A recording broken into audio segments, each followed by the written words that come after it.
Good night to everyone. I hope wherever you are, wherever you're watching in the world, you're having a wonderful day and a wonderful evening. Well, I have to say, being where we are at the moment, normally on Friday night, it's the crescendo of the World Carp Classic. And this year, it's very kind of different because with the weather forecast that there's been and the decision that was made earlier on today to get everybody off the lake from 2 o'clock onwards, it's just a really strange feeling at the moment. It's kind of, I mean, we have all these plans in place and everything goes on. You're like, this is going to happen at this time. This is going to happen at this time. And for the first time in 27 years, it's all kind of being cut short, but for a very important reason. Yeah, I mean, it's we've been monitoring the weather forecast throughout the whole week because there's clearly been a massive high that's coming through from basically across the Atlantic. It's the tail end of a hurricane, and in fact, there's plenty of flights that are being cancelled and trains that are being cancelled, and there's certainly big weather warnings out being sent out through the whole of Europe. Yeah, and I think it's really important. And I think a lot of the competitors, people watching at home, really understand what's going on. I mean, Medina's kind of an incredible lake in and of itself, and it can definitely take badly to these kind of conditions. Yeah, the thing is that Medina is a bit like an inland sea in certain areas. I mean, there's huge waves that come, but that's only part of the reason why the decision has been made. And just to be more precise about it, if you look, and those that have been following what's going on with the weather, yes, for fishing, from a fishing perspective, is absolutely great. And I would love to have continued to run the event until 8 o'clock tomorrow morning. However, what I wouldn't have been happy about is people being out on the Big Island, on the dark side, and in the Ripton section, where there are lots of trees, and a lot of the trees are either rotten or falling over. And if the wind with the weather conditions have been recently, they could well fall over, and there could be injury both from that. And then just turning onto the water element of the lake, when you've got like 10 knots of wind, 20 knots of wind, 30 knots of wind, but when you get up to 40 knots of wind, those are major winds. And you know, I think from the experience I've got as a fully qualified captain, it's something I need to be aware of. And having run events for many years, we've got plenty of experience about this. And yes, I know that it may not have been popular with some of the anglers that would have liked to have continued. But the reality is, had we continued to run the event until 8 o'clock tomorrow morning and finished it then, we may not have been able to get people back safely ashore until maybe Sunday, because the weather forecast for tomorrow is consistently blowing all day long. And not only that, there's rain as well. So, you know, having had some really kind of traumatic things happen with a really close friend of mine dying on the water, it's not something that I wanted to have anybody, even having a remote chance of happening to them. Lives will be saved through what we're doing with an initiative that's been set up on the back of a tragedy.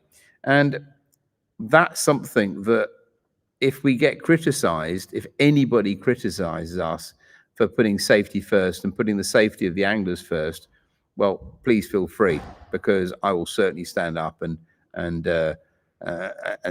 front that. Because first and foremost, it's important that all the anglers and the teams and the marshals are safely ashore and will be able to go and fish another day. Well, there we go. I think it's a very important decision you've made, and there we go. It's done. We're doing it. But more importantly, on the other side of things, the fishing has been just absolutely incredible. I mean, I think it was just about 24 hours ago we were called out to a peg. It was, yes, on the right at the bird sanctuary, and yes, there was that call. Right, we need the big boy scales, and that's always exciting at the best of times. So we shot round there. Absolutely, we got the big boy scales out, and how big was the fish? It was 29.9 kilos. I mean, it's just one of those things that it's just baffling. But one of the things as well is the World Carp Classic record for a long time was 29.8 kilos. So that would have beaten it. But except now we've had two 20-kilo carp. Yeah, so I think that in itself has been great. So I think it was quite significant, the fact that the 30-kilo carp that was caught earlier on that day as well, and then of course 29.9. And look, that was a huge fish. It was ginormous. How can you possibly be upset about catching a 29.9 kilo carp? It's absolutely a fish of a lifetime, as it was for the person that caught it. There we go. A team from the Czech Republic. They were very ecstatic. Absolutely. They were. So anyway, so as for the proceedings from now on, I mean, there are a lot of the anglers quite rightly have actually gone home. So we're looking forward to doing the prize giving tomorrow and awarding the fantastic prizes we got from all the sponsors to the worthy winners. So we're going to be streaming things live tomorrow, so you can see and follow what's going to be going on.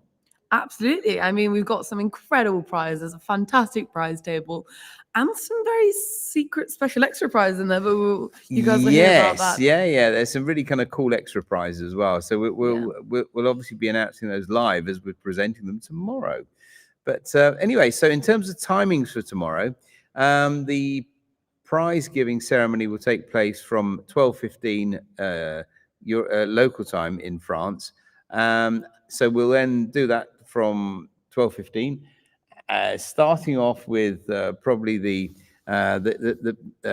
biggest fish, and then we've got all the section prizes, we've got the team prizes, and then obviously third, second, first, and then crowning the new World Carp Classic champions. And that's a special moment every year. It's one of my favorite things here at the World Carp Classic, seeing people that have desperately been trying and getting that title. I mean, you think about the hours they've been fishing and training and practicing, not only in the last year, but also kind of, for many people, their entire lives. And, they have one target, and that is to win the World Carp Classic and the trophy that's behind us. And that's something very, very special. It is, and I think when you see the raw, and when I say raw emotions of what happens when people are unofficially crowned World Carp Classic champions, it's really inspiring to see that the levels of passion, the excitement, the enthusiasm, and everything else that goes with that.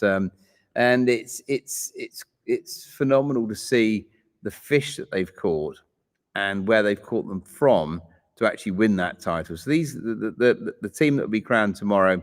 Provisionally speaking right now. But the team that will be crowned tomorrow will be genuinely worthy winners of this incredible accolade. Absolutely. Well, there we go. That's it. That's very much a resume of what's going on, what's happened. And so tomorrow, 12:15 French local time, the prize giving. That's it. Thank you all for joining the Lawrence Live this evening. And we look forward to seeing you tomorrow, where we crown the World Carp Classic 25